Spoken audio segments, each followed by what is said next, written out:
All right guys, let's get into this.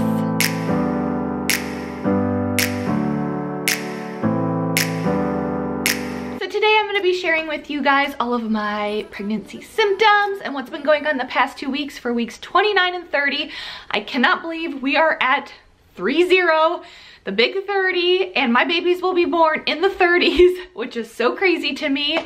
It just feels great to be here, and I am feeling pretty good, but it's kind of, there's been a lot of new symptoms, a lot of new feelings. I'm going to share all of those with you guys today.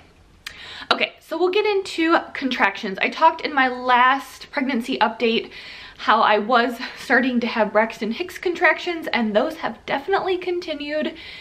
And I notice that I have them a lot at night, and then just recently, like within the past few days, I've been having them a lot in the morning. They've actually been waking me up. They're not super painful. It's just very, very, very uncomfortable, and it's waking me up. So those are increasing. They're not necessarily consistent or super painful yet, but it's something I'm really keeping a close watch on and trying to drink as much water as I can. I am drinking well over a gallon of water a day. That does seem to help. Not necessarily always, but it does help. I had a sweet subscriber message me on Instagram, so go follow me, Jamie A. Journey, if you already aren't, because number one, I have more pregnancy updates there, and when I go into labor, that's where you're gonna know firsthand, so go check me out there. But anyways, I had a sweet subscriber message me, and there is a monitor, a contraction monitor that you can actually get for yourself and keep it at home. And I think this is a wonderful idea. It's something I'm really excited about. So you're gonna see me using that, because with twins, there's a lot more uncertainty, and with these contractions, I know it's totally normal to have Braxton Hicks contractions, but they're a lot, my doctor's office is a lot more, they're taking care of me, they're watching me a lot more closely since I'm pregnant with twins. And here, as we start getting into 31, 32 weeks pregnant, I want to make for sure I'm not missing anything, so I'm really excited to try that out, so stay tuned for that. Another weird, I guess this is kind of a weird symptom, maybe weird for me, probably not necessarily every woman, is I have been super emotional. I am not an emotional person. If you've been following my journey, you probably, with as much as we've been through infertility, you probably haven't seen me cry that much. I kind of bottle. That's probably not very healthy, but I kind of keep it all in, and it just takes a lot for me to cry. Although I have been crying more so lately, and I find myself more emotional in the evenings, I think because I'm pretty tired. I'm definitely more tired at the end of the day, and that's when I see my emotions going a little bit crazy, and I'm more emotional. Sometimes in a good way because I'm excited for my baby girls, but then other times it's not in a good way. And one of the not in a good way emotional, I find myself being very irritated, and this is so bad, but I hope you other pregnant girls out there can understand. I have been super irritated with Mike, my husband, for no reason at all. He is a wonderful husband. I've talked about how great he has been this entire pregnancy. He's constantly taking care of Avery, telling me to go sit down, go lay down, I'll take care of that. He treats me so well, and he has been driving me crazy for no reason. He just irritates me. I am sorry for saying that, but I'm just trying to be real here. And I'm blaming it on hormones, and I have to tell myself, chill out, Jamie. It's okay. It's your hormones. I have to hold back sometimes because I just feel not very nice because he irritates me for no reason. So that's been what's been going on lately. I found that I feel the best around midday, so it's hard for me to get up in the morning and get moving, but once I do, I feel pretty good. And I would say around 10 a.m., 11 a.m., I start feeling more like myself, and then I feel good till about 4 p.m. and then after that, it all goes downhill. So it's like I start out slow, feel pretty good, and then it goes downhill, which I will take because if I need to be productive, I mean, I'm working during the day, I'm working, you know, during those hours, or if I'm filming a video, I try to get it done during that time, and I feel good. I feel pretty normal. It's just trying to avoid the early morning hours and the late well, late afternoon hours, because that's just when my energy tanks and I just feel like it's so hard for me to get going and get moving. That's also when my contractions seem to be the worst. So I just try to focus on being very productive during that big chunk of time during the daytime, and then I relax and rest as much as I can during the other times. I've been having a lot of headaches, which I know is very normal in pregnancy, but I also find there's a correlation between my headaches and me being tired. So those have definitely kicked up because I am more tired than I used to be as I move further along. Another weird symptom that I've noticed is I started getting these, they're kind of red dots all over, mainly my face and a little bit on my body. I mean, it's not really noticeable. Like, I don't think anyone else would notice them, but I have some right here on my chest, here on the top part of my arms, and then it's on my face. And it's something that you guys will likely not notice, and no one really notices it, especially if I have makeup on. They look like red. I mean, they're like bright red, but they're the size of the tip of a needle. So like, they're super tiny. And one of my best friends is a nurse practitioner, and I asked her about it, and she said that she had them with one of her pregnancies. They're super normal. I know that skin issues are very common in pregnancy, but it's just, I haven't been really wearing a ton of makeup just because I'm getting to the point where I don't care anymore, or at least not full foundation. And when I don't wear full foundation, my skin just looks more red and full of dots. And usually I have a pretty clear complexion, so that's been a little bit weird. And I notice a big concentration of them right here, like on my lips and at the top of my lips. So I don't know, pregnancy can be so weird. I also find that I have good days and bad days, which I'm sure is normal. So I'm grateful for the good days. And I guess I shouldn't say bad days. I guess I should say that there are some days where I am struggling to get through and I'm like, gosh, I'm going downhill pretty fast. But then the next day, it could be completely different and I feel somewhat normal. So I just never know how I'm gonna feel when I wake up, and I'm grateful for the good days because those are the days that I just feel more full of energy. And when I say good and bad days, it's pretty much energy related, energy and being tired. So on the bad days, I am just low energy. I am just uncomfortable. I can feel the babies and just how they're positioned, and it's hard for me to breathe and move and sit or even stand. So it's like I can never get comfortable, but then I have days where they must move and they're in a good position and I can breathe and I can move very easily and I can sit and I feel pretty good. So it's just like, I don't know what day I'm gonna get, but I am grateful for those good days.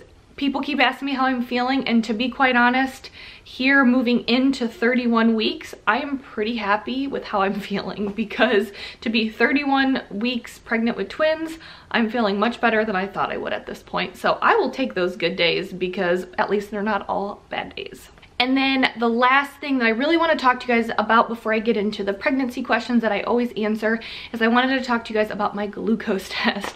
So my last pregnancy update, I had just gotten the results that I had failed my 1 hour, which is very common. And a lot of you guys had suggested, when I gave you my levels, it was like 139, which my doctor said anywhere from 130 to 140 is, it depends on your doctor. Some doctors have a cutoff at 140. She said the more stricter guidelines is 130, so that's what they go with. Mine was 138, I think, 138 or 139. Either way, I failed it. And a lot of you guys had said that you still thought that was like super high. So you guys wanted me to monitor my blood sugar levels. So that was very helpful for you guys to let me know. I did have a doctor's appointment and I talked to them about it, and they said, well, we'll see how your 3-hour glucose test goes.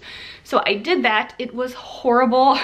If any of you guys have done it, you probably know how bad it is. When I did it with Avery, I probably mentioned this, I felt so sick. I literally almost passed out. I lost my hearing, I lost my vision, and I was like, yep, I'm gonna pass out, but I didn't.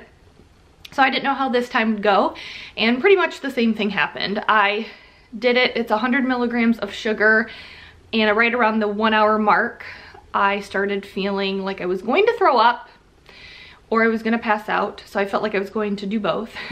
And so I just kind of sat there. I wasn't able to lay down because it was in a small lab. And I just kind of put my head back, closed my eyes, and just focused on breathing. And it was tough. Like, I literally thought any second I was either gonna pass out or throw up. Luckily I didn't. I just could not wait to get out of there. So that was not fun, and I just thought, please don't throw up, because if you throw up, then they make you do it again. Like, they won't take any blood levels that they got from that day. So I'm like, I'll pass out. That sounds bad, but I'll pass out, just don't let me throw up. I didn't do either, and it got better after that 1 hour. So it got really bad at about 9 o'clock, because I started it at 8, and it got better as time went on.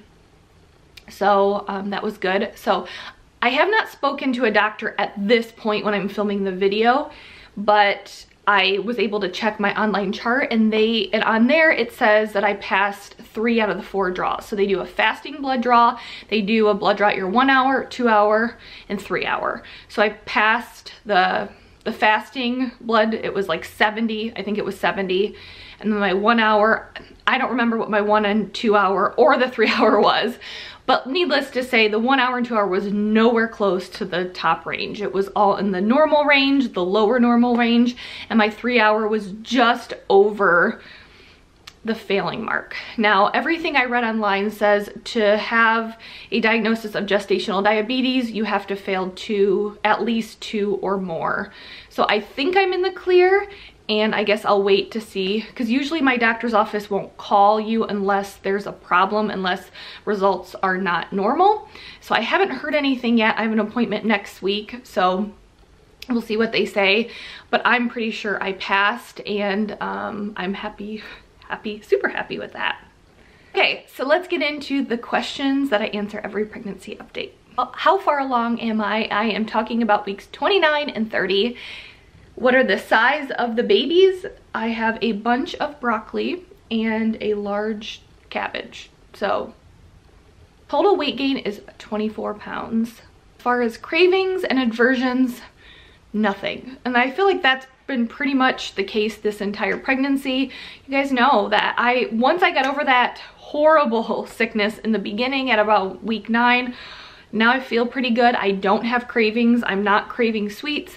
I mean, maybe more salty things than sweets, but it's not like I'm having anything where I'm like, I need that at all. So I just kind of eat pretty normal, as healthy as I can, because I enjoy eating healthy. And then I'm not having any aversions. I can pretty much eat anything that I want, which is really nice, especially as I'm trying to stay healthy. The movement has been increasing.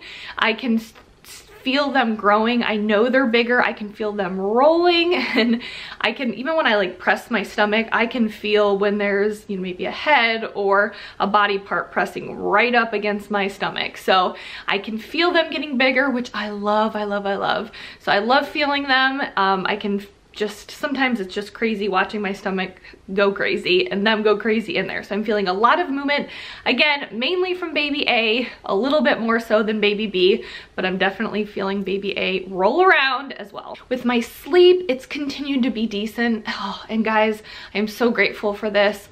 I really can't complain, because at just turning 31, I mean, I'm turning 31 weeks tomorrow. I am so grateful that I feel I'm sleeping very well, which makes me think that I'm not a great sleeper pre-pregnancy, so it makes me realize how bad of a sleeper I really was, because it's been great.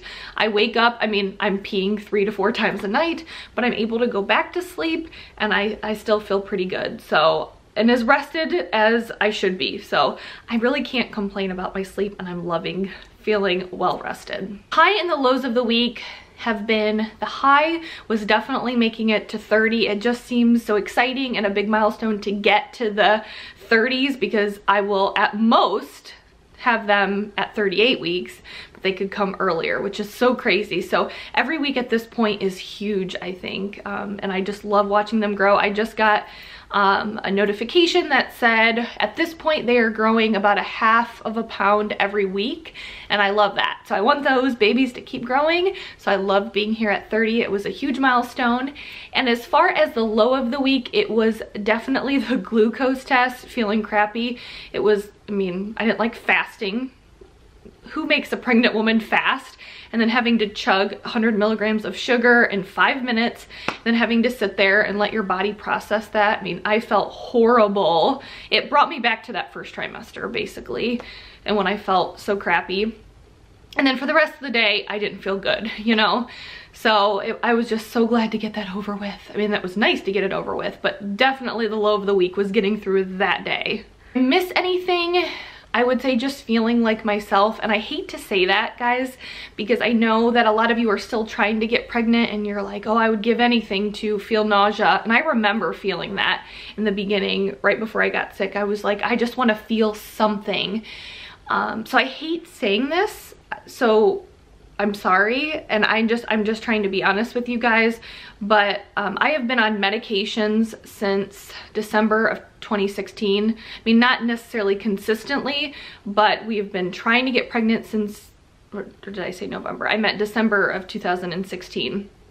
So I've been on some type of hormonal medication. My body has gone through IVF, and then being pregnant, I kind of miss just being myself, and I can't complain at all because I feel very good, but I do miss just being myself, I guess. If I had to pick something, that's what I would say, but I am still loving where I'm at. I love being pregnant and feeling my babies, and I just love looking down at my big belly, and it makes me feel so happy, but it'll be nice just to get a little bit back to myself and have my baby girls in my arms. And before we get to the bump shot, what am I looking forward to? 32 weeks. I had mentioned before that 24 weeks was a big milestone because it was viability. Then 28 was even a bigger milestone because viability skyrockets. And then after that, 32 weeks is what I'm aiming for. If I can get to 32 weeks, I'm gonna feel awesome, because at that point, if the babies were born, yes, they would have to be in the NICU, but the chances of any long-term issues, that's very low by making it at least until 32 weeks. So I'm super excited, and I cannot wait to get to 32 weeks. I'm just holding on. I am almost there. So I'm definitely looking forward to that. So let's hold on and hope that I get there. All right, so you guys are ready for my bump shot?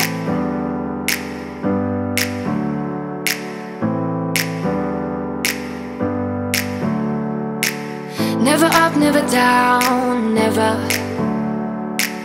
Like a theme in a song, clever. Feeling high, feeling low at the same time. Feels so right then.